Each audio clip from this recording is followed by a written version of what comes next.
I wanted to appreciate them that he has done well. We spent some time, we had a cup of coffee, I offered them some nice cakes and everything. We sat and spoke. ತುಂಬ ಹೊತ್ತು ಮಾತಾಡಿದ್ವಿ ಸಿನಿಮಾಗಳ ಬಗ್ಗೆ. It was good ಅಷ್ಟೇ. ಕಥೆನಾದರೂ ಇದೆ ಅಂತ ಏನಾದರೂ ಹೇಳಿದ್ರು ಅವರು ಏನು ಆ ಥರ ಮಾತಾಡಲಿಲ್ಲ. ಸಿ ಆಸ್ ಅ ಡೈರೆಕ್ಟರ್, ಒಂದು ಸಕ್ಸಸ್ಫುಲ್ ಡೈರೆಕ್ಟರ್ ಬಂದರೆ ಮಾತ್ರ ಕತೆ ಕೇಳ್ತೀನಿ ಅನ್ನೋದು ತಪ್ಪಾಗುತ್ತಲ್ಲ. ಹಾಗಾದರೆ ಇವಾಗ ನನಗೆ ಮ್ಯಾಚ್ ತೊಗೊಂಡು ಬಂದಾಗ ವಿಜಯ್ ಏನಾಗಿದೆ ಯಾರು ಅನ್ನೋದೇ ಯಾರಿಗೂ ಗೊತ್ತಿಲ್ಲ. ಇವರು ನಾಳೆ ಒಂದು ಕತೆ ತೊಗೊಂಡು ಬಂದರೆ ಖಂಡಿತ ಕೇಳ್ತಿಲ್ಲ. I will listen. ಪ್ರತಿ ಬಾರಿ ಬರ್ಡೇ ಬಂದಾಗ ಸರ್, ಬರ್ಡೇ ಮೀನ್ಸ್ ಪ್ರತಿ ಇತ್ತೀಚಿನ ದಿನಗಳಲ್ಲಿ ಸಿನಿಮಾಗಳು ಬಂದಾಗ ಒಂದು ಸರ್ಪ್ರೈಸ್ ಇರುತ್ತೆ. ಮಗಳ ಕಡೆಯಿಂದ ಒಂದು ಸಿನಿಮಾ ಸಾಂಗ್ ಹಾಕ್ಸೋದು ಕೆಲಸ ಮಾಡಿ. ಸೊ ಹಾಗಾಗಿ A47 ಆ ಥರ ಸರ್ಪ್ರೈಸ್ ಇದೆಯಾ, ಬರ್ಡೇಗೆ ರಿವೀಲ್ ಮಾಡ್ಬೋದು ಹೇಗೆ? ಬರ್ಡೇಗೆ ಏನೇನಂತ ಹೇಳಿ ಇಷ್ಟೇ ಹೇಳೋಕ್ಕಾಗದು. ಇವಾಗ ಸದ್ಯಕ್ಕೆ ಒಂದು ಟೈಟಲ್ ಕೊಡ್ತಾ ಇದ್ದೀವಿ. ಐ ಥಿಂಕ್ ನಾಳೆ ಬಿಗ್ ಬಾಸ್ ಪ್ರೋಮೋ ಬರ್ಬೋದು.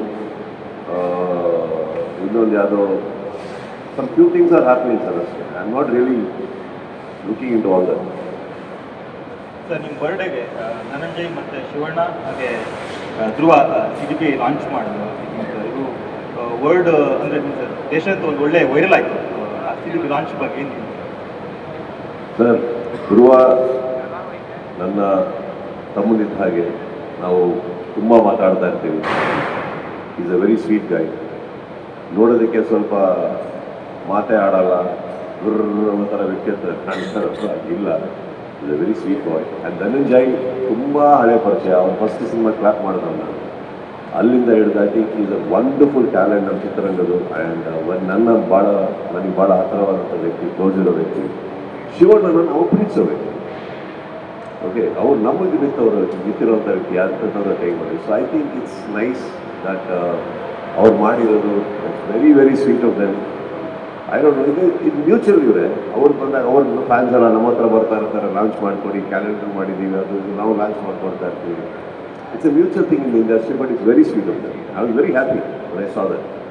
ಸುದೀಪ್ ಸರ್, 49ನೇ ವರ್ಷದ ಹುಟ್ಟುಹಬ್ಬದಲ್ಲಿ ನಾವು ಮನೆ ಹತ್ರ ಬಂದಾಗ ಅವತ್ತು ದರ್ಶನ್ ಸರ್ ಪ್ರಶ್ನೆ ನಾವೆಲ್ಲ ಕೇಳಿದ್ವಿ. ಅವಾಗ ನೀವು ಹೇಳ್ತೀರಾ ನಮ್ಮ ನಡುವೆ ಅಂಥದ್ದೇನು ಇಲ್ಲ, ಒಂದು ಅಂತರ ಇದೆ ಅನ್ನೋ ಥರ ನೀವು ಅವತ್ತು ಆನ್ಸರ್ ಮಾಡಿದ್ವಿ ಸರ್. ಇವತ್ತು ಅವರು ಒಳಗಿದ್ದಾರೆ. ಅವರ ಸಾಂಗ್ ಮೊನ್ನೆಷ್ಟೇ ರಿಲೀಸ್ ಆಯಿತು. ಡಿಸೆಂಬರಲ್ಲಿ ಅವ್ರ ಸಿನಿಮಾ ಕೂಡ ರಿಲೀಸ್ ಆಗ್ತಾ ಇದೆ. ಏನೇ ಅಂದರೂ ಕೂಡ ಒಂದಷ್ಟು ಅದ್ಭುತ ಸಮಯವನ್ನು ಅವ್ರ ಜೊತೆ ಒಂದು ಟೈಮಲ್ಲಿ ನೀವು ಕಳೆದಿದ್ದೀರಾ. ಸೊ ಈಗ ಅವ್ರ ಸಿನಿಮಾ ಕೂಡ ರಿಲೀಸ್ ಇದೆ, ಹಾಡು ರಿಲೀಸ್ ಆಗಿದೆ, ಏನಾದರೂ ಹೇಳೋದಿದೆ? ಖಂಡಿತ ಒಳ್ಳೆಯದಾಗಲ್ಲ. ಮನಸ್ಸಿ my point is any cinema should do well. Okay, ನಾನೀಗ ಲಾಸ್ಟ್ ಟೈಮ್ ಹೇಳಿದೆ ವಿಚಾರ ಬಂದಾಗ ಅವ್ರ ನೋವುಗಳು ಅವ್ರಿಗೆ ಇರ್ತಾರೆ, ಅವ್ರ ಫ್ಯಾನ್ಸಿಗೆ ಅವ್ರ ನೋವು ಇರ್ತಾರೆ ಅಂದಾಗ ನಾವು ಮಾತಾಡೋದು ತಪ್ಪಾಗುತ್ತೆ. ಸರ್ಕಾರ ಕಾನೂನು ಅಂತ ಬಂದಾಗ ಅವ್ರೇನು ಮಾಡಬೇಕು ಅವ್ರು ಮಾಡ್ತಾ ಇರ್ತಾರೆ, ಅದಕ್ಕೂ ನಾವು ಅಡ್ಡ ಬರಬಾರ್ದು. ತಪ್ಪು ಸರಿ ಅಲ್ಲಿ ನಿರ್ಧಾರ ಆಗುತ್ತೆ. ಹಾಗಂತ ಅವ್ರೇನು ಕೈ ಕಟ್ಟು ಹೋಗಿರ್ತಾರೆ, ಅವರೆಲ್ಲ ಮಾಡ್ತಾ ಇರ್ತಾರೆ. ನಾನು ಕೆಲವೊಂದಕ್ಕೆ ಯಾಕೆ ತಲೆ ಹಾಕಕ್ಕೆ ಹೋಗಲ್ಲ ಅಂದರೆ, ಒಂದು ವೈಯಕ್ತಿಕವಾಗಿ ನನಗೆ ಇಂಟ್ರೆಸ್ಟ್ ಇಲ್ಲ ಯಾರದೇ ವಿಚಾರ ತಲೆ ಹಾಕಕ್ಕೆ. ಎರಡನೇದು, ನಾವು ಮಾತಾಡೋದು ಕೆಲವು ವಿಚಾರದಲ್ಲಿ ತಪ್ಪಾಗುತ್ತೆ. ಅದಿನ್ನೂ ಕೆಡಿಸುತ್ತೆ ವಿಚಾರಗಳಲ್ಲಿ. ಇದನ್ನು ಅರ್ಥ ಮಾಡ್ಕೊಂಡ್ರೆ I think it's better. Apart from that, ನಿಮ್ಮ ಫಸ್ಟ್ ಪಾರ್ಟಿ ಬರೋಕ್ಕೆ ಹೋದರೆ ಅಫ್ಕೋರ್ಸ್ ಗ್ರೇಟ್ ಮೂಮೆಂಟ್ಸ್ ಯಾರೊಟ್ಟಿಗೆ ಕಳೆದಿರಲ್ಲ ನಾವು, ಏನೇನು ಕಳೆದಿರಲ್ಲ ನಾವೆಲ್ಲ. ಬಟ್ ಆಮೇಲೆ ಯಾವ ಕಾರಣಕ್ಕೆ ಹಿಂಗಾಗಿರ್ತೀವಿ, ಆ ಕಾರಣ ಯಾರಿಗೂ ಬೇಕಾಗಲ್ಲ, ನಮಗೆ ಗೊತ್ತಿರುತ್ತೆ. ಗೊತ್ತಿದ್ದಾಗ ಏನಾಗುತ್ತೆ, ನಾನು ನಿಮ್ಗೆ ಒಳ್ಳೆ ಉದಾಹರಣೆನೂ ಕೊಟ್ಟೆ. ಕರೆಕ್ಟ್, ಸೂರ್ಯನು ಚಂದ್ರನು ಎರಡೂ ಚಂದನೇ ಆದದ ಜಾಗದಲ್ಲಿ. ಇಂಟೆನ್ಷನ್ ಇಲ್ಲ, ಬಟ್ ನೀವು ದರ್ಶನ್ ಸರ್ ಹೆಸರು ಹೇಳಿದ್ರಿ, ಕೇಳಬೇಡಿ. ಈಗ ಕೇಳ್ತೀನಿ ಸರ್. ದರ್ಶನ್ ಸರ್ ಇಂಟೆನ್ಷನ್ ಇದೆ ಅಂತ ಯಾಕೆ ಇಂಟೆನ್ಷನ್ ಇದೆ? ನಾವು ಐ ಗಾಟ್ ಇಟ್.